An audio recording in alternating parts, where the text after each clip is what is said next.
Eu gostaria que o senhor explicasse um pouco para nós.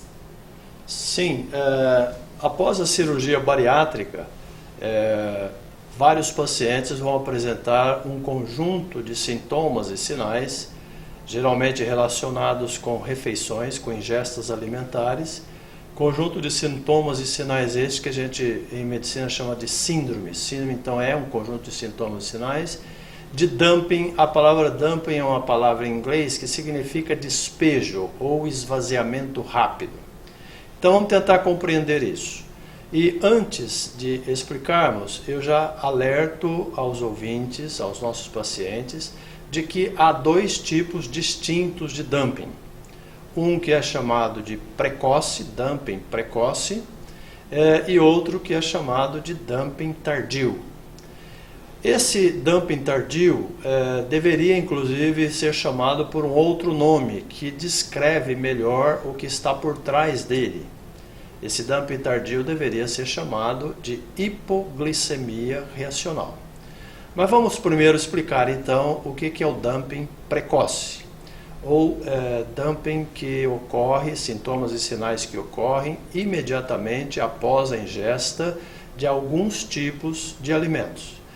O que caracteriza os alimentos que vão causar esse dumping precoce é o fato de que eles já são líquidos ou que se liquefazem na ingestão ou na boca. Por exemplo, chocolate. Ele é sólido, mas você põe na boca e ele derrete. Por exemplo, leite condensado. Por exemplo, sorvete, né? Que põe na boca e ele derrete.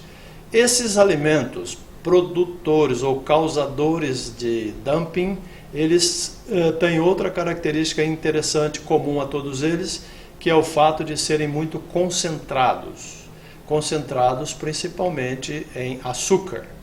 Então, são alimentos com alto poder osmótico. Quando o alimento tem muitas moléculas, ele é muito concentrado em partículas, ele tem automaticamente o que a gente chama de um alto poder osmótico ou uma alta pressão osmótica.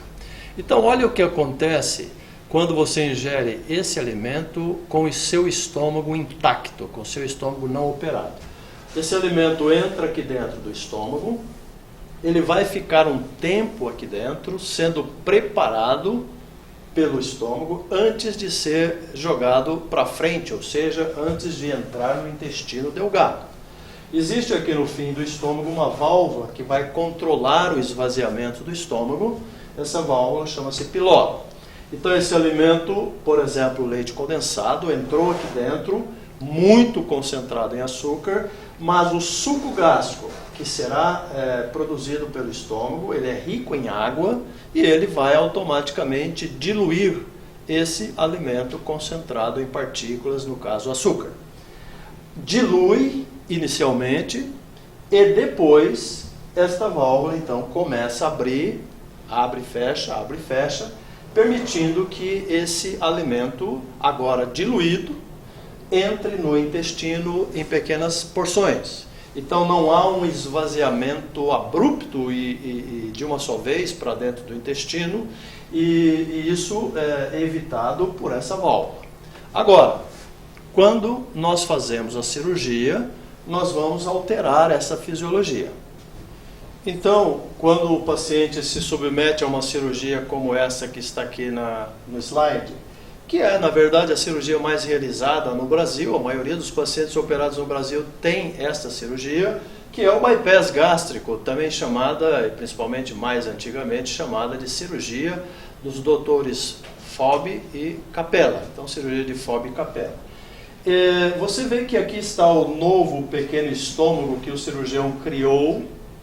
E esse estômago está, esse novo estômago, essa bolsa gástrica, que a gente se refere a ela como bolsa gástrica ou pouch, ela está agora conectada artificialmente ao intestino delgado aqui. E veja que aquela válvulazinha que controla o esvaziamento do estômago, quando nós tomamos lá atrás o nosso leite condensado, ela está aqui.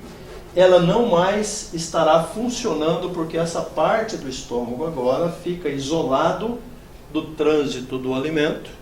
Portanto, o alimento não vai mais percorrer esse trajeto natural aqui. Ele vai cair aqui dentro E aqui não tem a válvulazinha inteligente, o piloro, para segurar um alimento líquido aqui dentro. Nem tampouco esse pequeno estômago, que corresponde a 1-2% do estômago total, vai produzir quantidade suficiente de suco gástrico para diluir esse alimento, por exemplo, leite condensado. Então esse alimento entra nesse estômago e é despejado de uma só vez, ele sai do estômago de uma só vez e entra no intestino delgado, sem ser previamente diluído. Então não é diluído e entra de uma vez. Isso não é natural, isso não é fisiológico. E isso vai suscitar uma reação do organismo que aparece para o paciente que fez isso na forma de sintomas e sinais, muitas vezes desagradáveis, sintomas e sinais punitivos.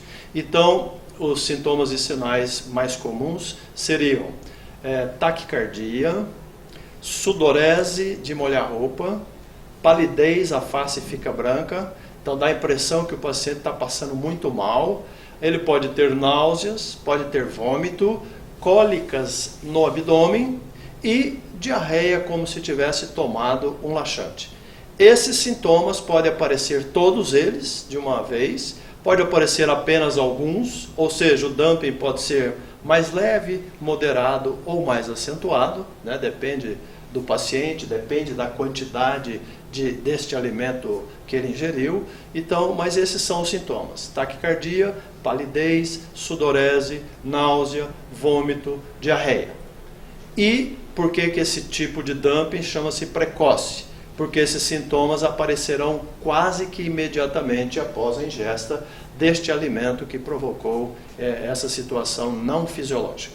Então é imediatamente após a alimentação dessas coisas líquidas, altamente concentradas, em açúcar principalmente, e que inclusive poderiam engordar o paciente se ele não tivesse esse dumping, essa punição. Ele conseguiria ingerir grande quantidade desses alimentos. Então, esta reação adversa da cirurgia do bypass ou do FOB Capella é muito bem-vinda, porque ela é mais um mecanismo dos vários que essa cirurgia produz, que é um mecanismo anti-obesidade, né?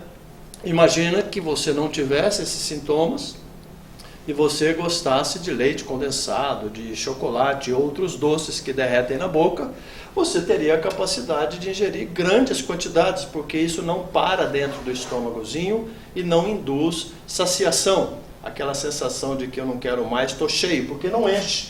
Ele entra e sai, não é isso? E se você então não tivesse essa proteção do dumping, você poderia ganhar peso por esse motivo. O dumping precoce, este dumping benéfico, né, desejável, nesta cirurgia do bypass, ele ocorre em aproximadamente 70% dos indivíduos. Tá?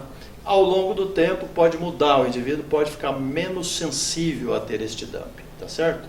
Então, mas de qualquer forma, esse é o dumping precoce. Muito bem-vindo. Acho que as pessoas deveriam querer ter esse dumping precoce.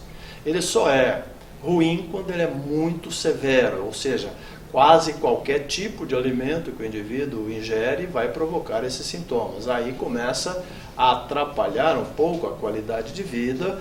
Este dumping já é classificado como um dumping severo e aí já não é mais adequado, já não é mais uma coisa desejável.